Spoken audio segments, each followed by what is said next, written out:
On a scorching summer afternoon in Tennessee, an unexpected encounter was about to change 2 lives forever. Along a deserted country road, a luxury SUV sat helplessly on the shoulder. Its flat tire served as a stark reminder that some problems can't be solved with money alone. Behind the wheel was Andrew Sullivan, one of the state's most successful real estate moguls. For the first time in years, he found himself in a situation his millions couldn't fix. But help was about to arrive from the most unexpected source, a 14-year-old black boy who would teach him something his fortune could never buy: the true meaning of kindness. Before we dive into this heartfelt story, let us know where you're watching from in the comments, and be sure to like and subscribe for some positive energy and good vibes.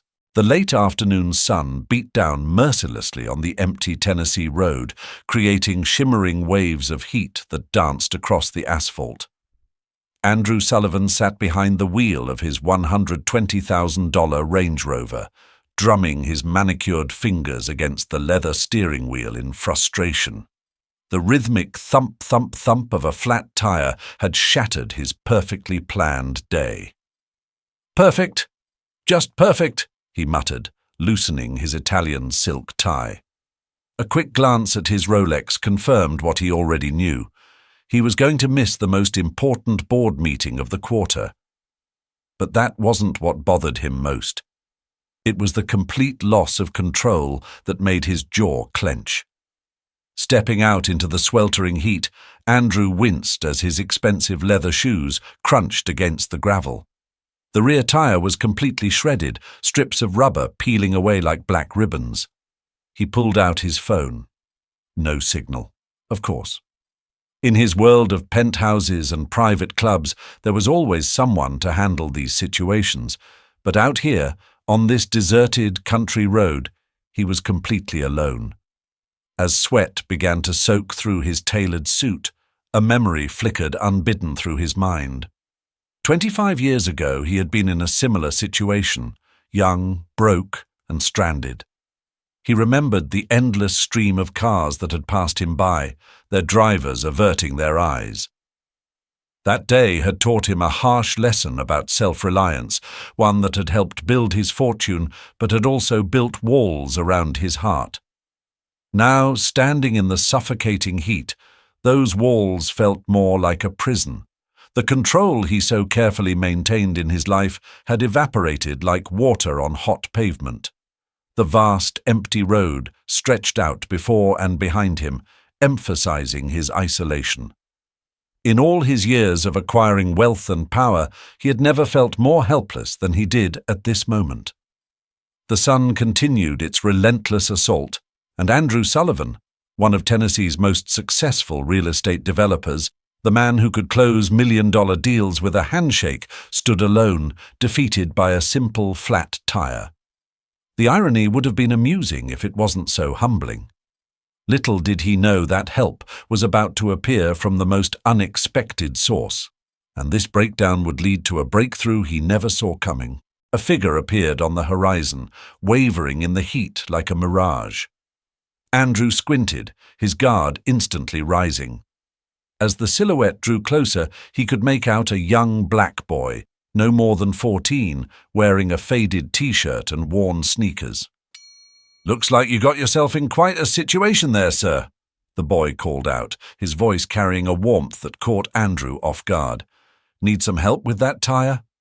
Andrew hesitated, years of city-bred caution warring with his current predicament.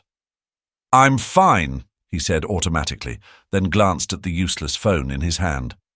"Actually, I don't suppose you know anything about changing tires?" The boy's face broke into a confident smile. "Yes, sir. My uncle runs the garage down in Mason Creek. Been helping him since I was 10. He extended his hand. "I'm Marcus, by the way." Something in the boy's direct gaze made Andrew take his hand. "Andrew Sullivan," he replied, surprised by the firm handshake. Without another word, Marcus moved to inspect the tire, dropping to his knees on the hot gravel. His hands moved with practiced efficiency, locating the spare and tools in the SUV's compartments faster than Andrew could have. "Pretty nice car you got here, sir," Marcus commented as he worked, "but even the expensive ones need help sometimes."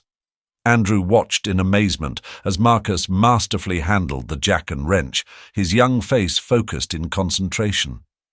The boy worked quickly, seemingly unbothered by the heat or the dirt staining his clothes.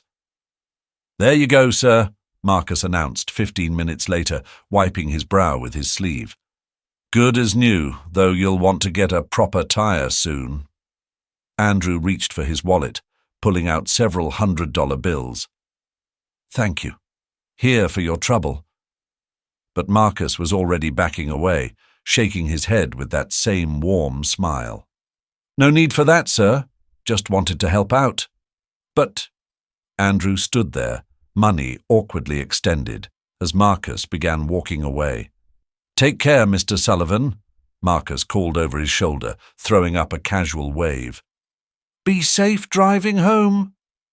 Andrew watched the boy's figure grow smaller against the setting sun, the unclaimed money still in his hand.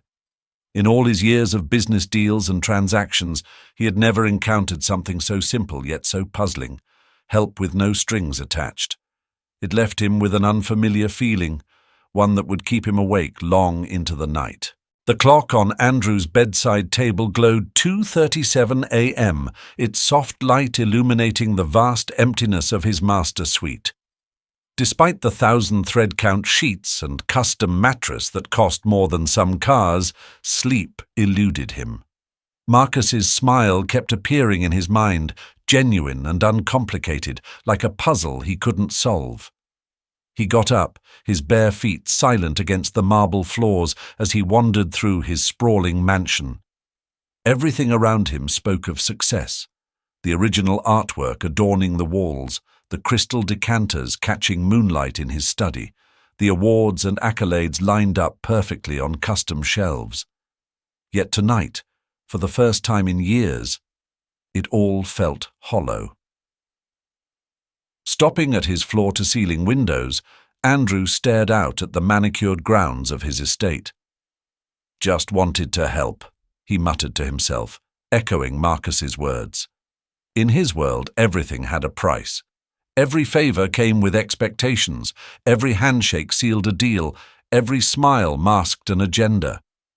But that boy, with his dirty hands and worn sneakers, had given freely without wanting anything in return. The more he thought about it, the more it gnawed at him. When was the last time someone had helped him without expecting something back? When was the last time he had done the same for others? His reflection in the window looked suddenly older, more tired than he remembered. Making his way to his home office, Andrew sat down at his desk and opened his laptop. The blue light illuminated his determined expression as he began searching for information about the area where he'd been stranded. Mason Creek, the boy had mentioned a garage there. It wasn't much to go on, but Andrew Sullivan hadn't built an empire by giving up easily. "I need to find him," he whispered to the empty room. Not to repay the debt, he was beginning to understand this went beyond money. He needed to understand what Marcus had shown him, a simple truth he'd forgotten somewhere along his climb to the top. After several inquiries in Mason Creek, Andrew finally found himself parked in front of a small, weathered house set back from the road. Despite its worn appearance, the yard was neatly kept, with carefully tended flowers brightening the walkway. His Italian leather shoes felt out of place on the cracked concrete path as he approached the door. Before he could knock, the screen door creaked open. A woman in her late 30s stood there, her posture straight, despite obvious exhaustion in her eyes. She wore scrubs, though they weren't the pristine kind he was used to seeing in doctors' offices. "Can I help you?" she asked, her tone polite but guarded. "I'm looking for Marcus," Andrew said, suddenly feeling awkward in his tailored suit. "He helped me yesterday with my car. I'm Andrew Sullivan." Recognition flickered across her face. The man with the flat tire. She smiled slightly, revealing the same warmth he'd seen in Marcus. "I'm Sarah Williams, Marcus's mother. He told me about helping you." Just then Marcus appeared behind his mother. "Mr. Sullivan?" His face lit up with genuine surprise. "Did you get another flat tire?" Andrew chuckled despite himself. "No, I wanted to thank you properly for your help." "That's very kind," Sarah interjected, her voice taking on a careful edge. "But as I'm sure Marcus told you, we don't accept payment for helping others." Andrew noticed how she shifted slightly, as if to shield Marcus from what she perceived as charity. Behind her, through the open door, he caught glimpses of a home that was modest but meticulously maintained. A stack of medical textbooks sat on a second-hand table, and a nurse's badge from St. Mary's Hospital hung by the door, remnants of a career apparently on hold. "Actually," Andrew found himself saying, "I was hoping to talk to you both about something else." He paused, noting the foreclosure notice partially visible on the table near the door. "Your son taught me an important lesson about kindness, Mrs. Williams. I'd like to return the favor, if you'll let me." Sarah's spine stiffened, pride warring with what looked like exhaustion. "Mr. Sullivan, we may not have much, but we don't need—" "Mom," Marcus interrupted softly, "maybe we should hear what he has to say." Sarah reluctantly invited Andrew inside, where the scent of fresh coffee mingled with the warmth of a modest but well-kept home. Marcus pulled out a chair at their small kitchen table, beaming with unconcealed excitement. "Mum makes the best coffee in Tennessee," Marcus said proudly, as Sarah poured them each a cup in mismatched mugs. "Even better than those fancy coffee shops." Andrew took a sip, surprised by the rich flavor. "He's right," he said genuinely, watching Sarah's shoulders relax slightly at the compliment. "Marcus tells me you're interested in medicine," Andrew ventured, nodding toward the medical textbooks. Sarah's eyes softened as she glanced at her son. "Actually, those are mine. I was a nurse at St. Mary's for 12 years. Marcus—" She paused, touching her son's shoulder. "He wants to be a doctor." "Like Mum used to take care of people," Marcus added, his voice filled with quiet determination. "I've been studying extra hard in science, got the highest grade in my class last semester." "Had to quit when Marcus's father passed," Sarah said quietly, her fingers tightening around her mug. "Someone had to be home for him. The evening shifts at the diner aren't ideal, but they let me be here when he needs me." Andrew felt something shift inside him as he watched them. Sarah's quiet strength, Marcus's unwavering optimism despite their circumstances. Here was a family that had every reason to be bitter, yet they still helped others without hesitation. "You know," Andrew said carefully, "I didn't always have this suit and car. Started out living above my uncle's garage, working every odd job I could find." He met Sarah's surprised gaze. "Someone gave me a chance once, changed my whole life." Marcus leaned forward, intrigued.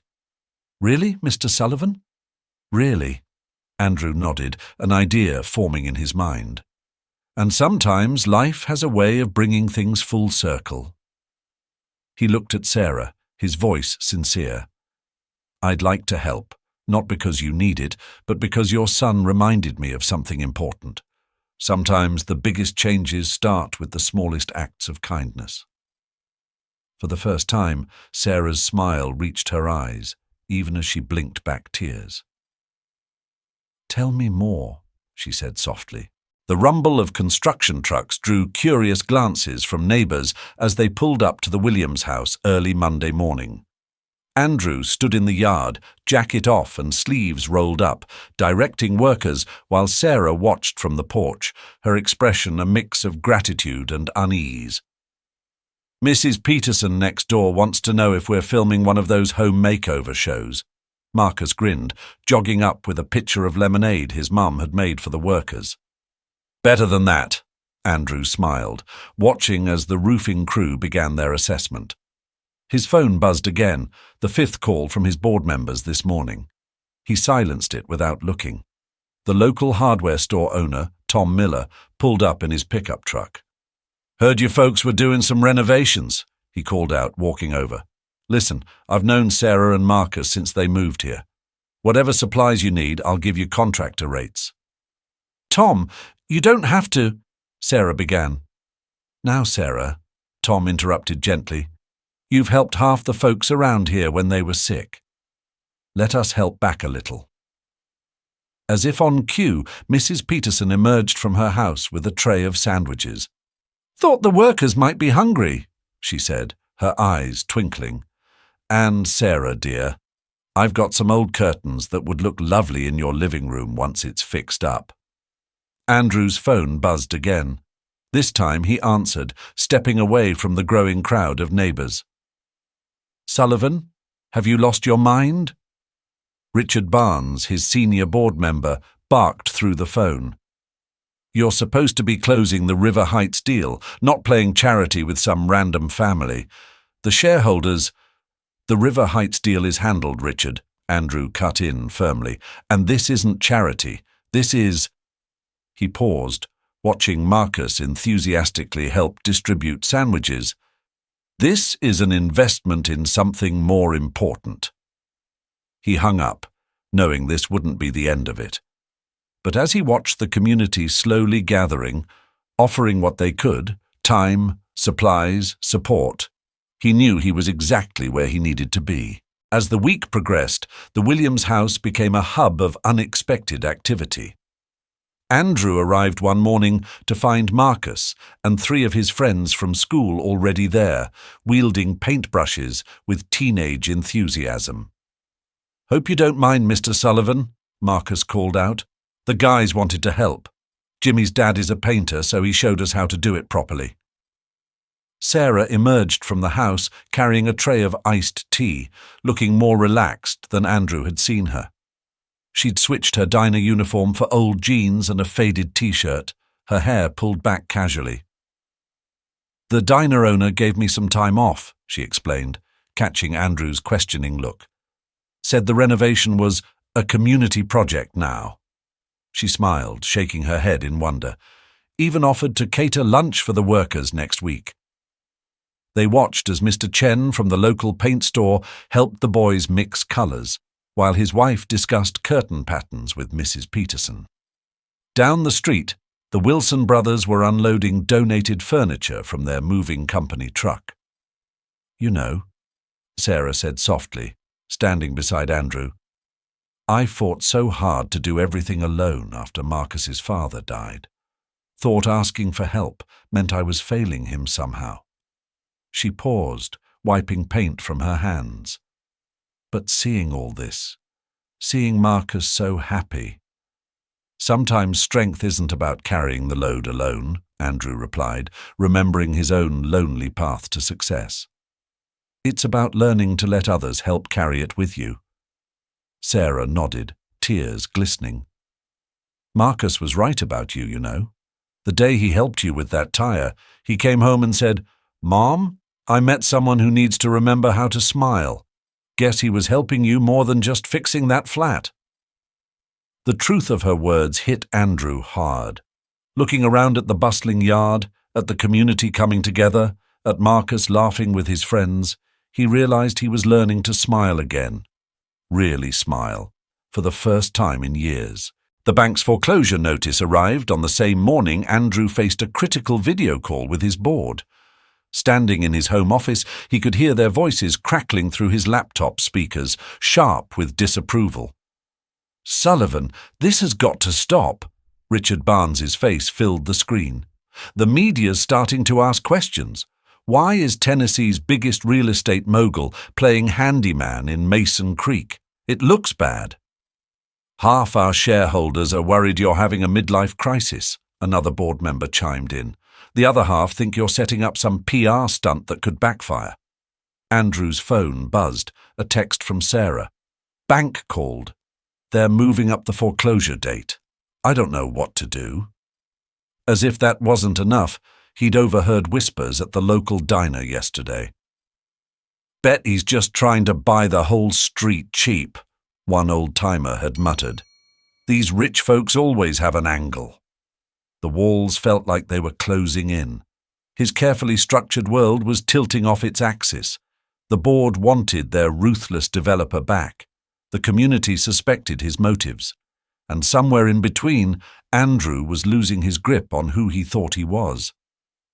You have until Monday to end this charity project, Richard's ultimatum cut through his thoughts. Or we'll call an emergency board meeting to discuss your leadership. After the call ended, Andrew stood at his window, conflict raging inside him. 20 years of business success, his reputation, his position, all at risk. Yet the thought of abandoning the Williams family and the community that had started to feel like home made his chest tight. His phone buzzed again. A photo from Marcus, the boy grinning proudly next to a freshly painted wall, followed by a message. Thanks for believing in us, Mr. Sullivan. In that moment, staring at Marcus's sincere smile, Andrew realized he had a decision to make. One that would define not just his career, but his legacy as a human being.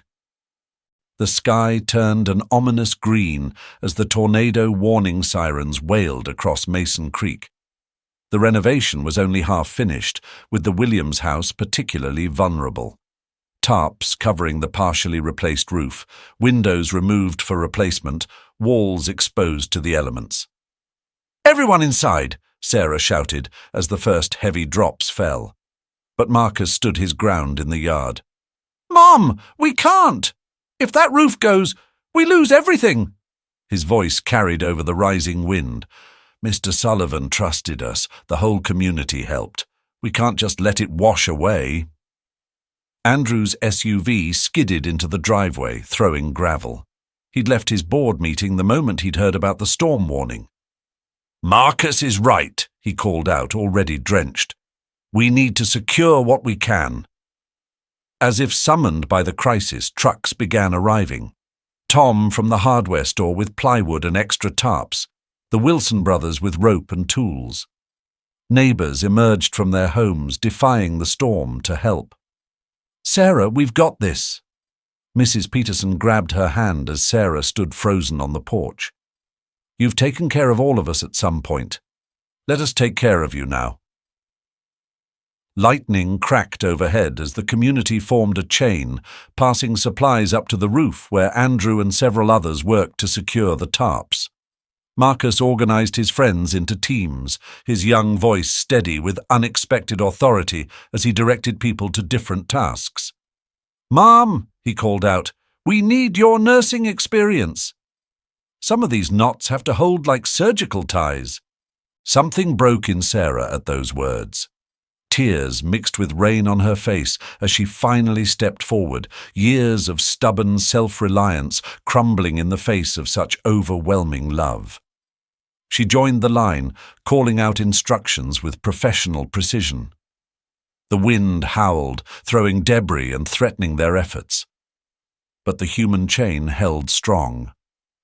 Andrew looked down from the roof, rain streaming down his face, watching Marcus rally everyone with the same pure determination he'd shown that day with the flat tire. In that moment, surrounded by people who came together simply because it was right, Andrew understood what real wealth looked like. A massive gust almost took him off his feet.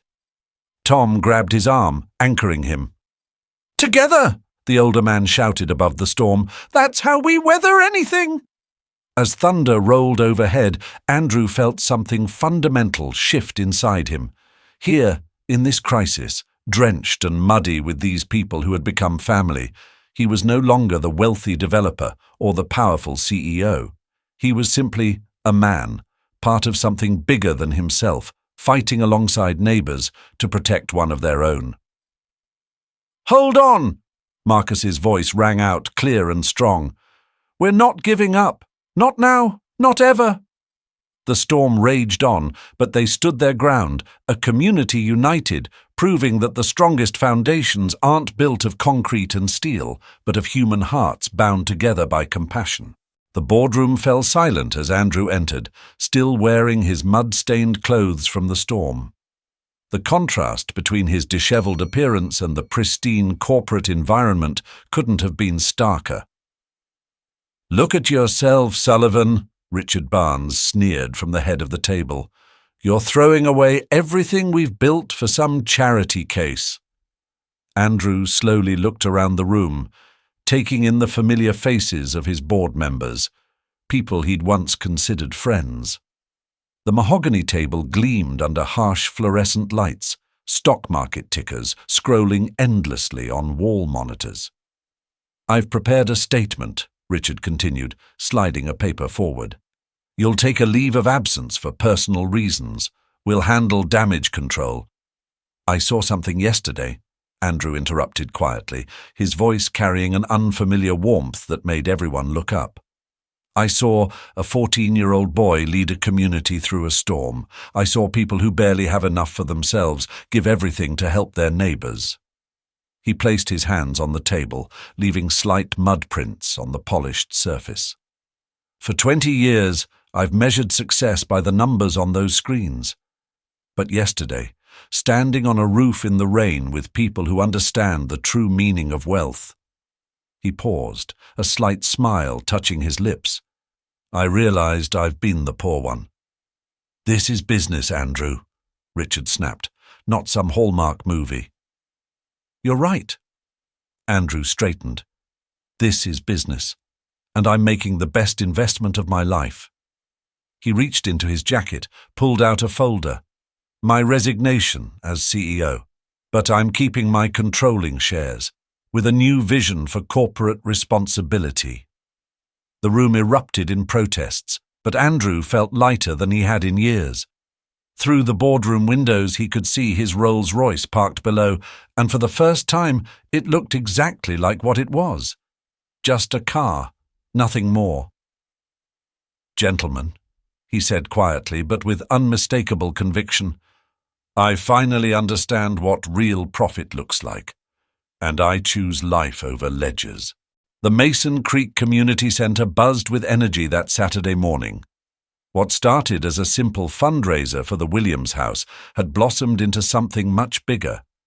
Handmade banners hung from the walls. "Together we rise, Mason Creek Renewal Project." Sarah stood near the entrance, overwhelmed by the turnout. Local businesses had set up booths, offering portions of their sales to help not just her family, but other struggling homeowners in the community. Tom's Hardware had a Buy a Brick, Build Hope program. The diner where she worked was serving community spirit specials. "Mom, look!" Marcus rushed over, clutching a paper. "My science teacher says if we turn the renovation project into a community service program, we all get extra credit. Half my class signed up already." But what really brought tears to her eyes was the Skills Exchange Board, where neighbors offered what they could. Free plumbing work, painting services, babysitting for working parents, math tutoring. The storm had washed away more than just debris. It had swept away the barriers between neighbors. Andrew worked the room quietly, not as a wealthy businessman, but as just another community member. He'd matched every donation dollar for dollar, but more importantly, he'd brought his business expertise to help organize and sustain the community's efforts. "We're not just fixing houses," he explained to a local reporter who'd shown up to cover the event. "We're building bridges between people. Every nail, every dollar, every hour volunteered strengthens those connections." The reporter pointed to Marcus, who was organizing his classmates into volunteer teams. "And it all started with a flat tire." Andrew smiled, watching Sarah beam with pride at her son. "No," he said softly. "It started with a boy who reminded us all what community really means." As the morning sun streamed through the windows, casting warm light on the gathered crowd, hope didn't just emerge. It radiated from every smile, every handshake, every promise to help. Mason Creek hadn't just weathered the storm, it had found its heart. The autumn sun painted the newly renovated Williams house in warm golden light. Where peeling paint and worn shingles once stood, fresh siding and a sturdy roof now gleamed. The porch, once creaking and uncertain, had become a welcoming entrance, complete with Mrs. Peterson's carefully tended flower boxes. Neighbours gathered on the front lawn for the grand reopening, as Marcus called it. Sarah stood on the new porch steps, keys clutched in her hand, trying to find words through her tears. "I don't even recognize it," she whispered, touching the solid banister. The house had been transformed, but it wasn't just the fresh paint and new windows. Every repair, every improvement carried the fingerprints of community love. "Wait till you see inside, Mom." Marcus could barely contain his excitement. He'd kept her away during the final touches, insisting on a proper reveal. As Sarah opened the door, gasps of delight echoed behind her. The interior had been completely renovated, but thoughtfully preserved family photos and treasured mementos were integrated seamlessly into the new space. Marcus's father's old armchair, now reupholstered, sat proudly in the living room. "Your study room, Mom," Marcus announced proudly, opening a door to reveal a small but perfect space, complete with a desk and medical textbooks. "For when you go back to nursing school." Sarah covered her mouth, tears flowing freely now. On the wall hung her old nursing certificate, professionally framed, alongside a new acceptance letter from the local college's RN program. Andrew stood quietly at the back of the crowd, watching the scene unfold. The house had cost far less than his usual real estate projects, but the return on investment, measured in smiles, tears of joy, and strengthened community bonds, was beyond anything his business deals had ever yielded. "Thank you," Sarah finally managed, addressing everyone. "Not just for the house, but for teaching me that sometimes the strongest walls are built by letting people in." Marcus hugged his mother tight, then looked out at his neighbours, no, his extended family, with shining eyes. "Welcome to our home," he said, "all of you." 6 months later, the Mason Creek Community Center hosted its first Second Chances Scholarship ceremony. The room buzzed with excitement as Sarah, now in her nursing scrubs, fresh from clinicals, adjusted Marcus's tie before he took the podium. "When Mr. Sullivan had that flat tire," Marcus began, addressing the packed room, "I didn't know I was actually fixing 2 things that day." Gentle laughter rippled through the audience. "Yeah, the tire got fixed, but something else started getting fixed too, our whole community." From his seat, Andrew watched with quiet pride. The Sullivan Foundation's first major initiative had already helped 3 families avoid foreclosure and provided educational scholarships to 5 students. But more importantly, it had sparked a movement. The local business association, inspired by the Williams story, had started a mentorship program. Tom's Hardware now offered free home repair workshops every Saturday. The high school had incorporated community service into its curriculum, with Marcus leading the student volunteer committee. "My mum goes back to work as a nurse next month," Marcus continued, his voice thick with emotion. "And thanks to the Foundation's scholarship program, I'm on track for pre-med." He paused, looking at Sarah, who wiped away tears. "But the best medicine I've seen didn't come from a hospital. It came from neighbours helping neighbours." Sarah, now top of her nursing refresher course, had already started a weekend clinic for families without insurance. The diner where she used to work had become its biggest supporter, hosting monthly fundraisers. Andrew's phone buzzed. Another article about how the Mason Creek model was inspiring similar programs in neighbouring towns. He silenced it, focusing instead on the real success before him. A community that had learned to measure wealth not in dollars, but in the strength of its connections. "Sometimes," Marcus concluded, his smile brightening the room, "the smallest acts of kindness create the biggest changes. Just ask Mr. Sullivan about that flat tire. Sunday dinners at the Williams house had become a cherished tradition. The aroma of Sarah's pot roast filled the renovated kitchen as she, Marcus, and Andrew gathered around the table that had seen so many changes over the past year. Hard to believe it all started with a flat tire, Sarah mused, still in her nursing scrubs, a new Nurse of the Quarter pin gleaming on her lapel. Marcus looked up from his acceptance letter to medical school, the one Andrew had hand-delivered earlier that day. Actually, Mom, it started way before that. He pulled out an old, creased photograph he'd found while helping clean out Andrew's office. Look familiar, Mr. Sullivan? Andrew took the photo, his breath catching. In it, a much younger version of himself stood next to an old mechanic who'd once helped him when he was broke and stranded. John Miller, he said softly. I never thought. He was the reason I started my first business. Kindness has a way of coming full circle, Sarah said, squeezing Andrew's hand. Through the window, they could see the community centre lights glowing, where another Mason Creek model workshop was taking place, teaching other towns how to build their own support networks.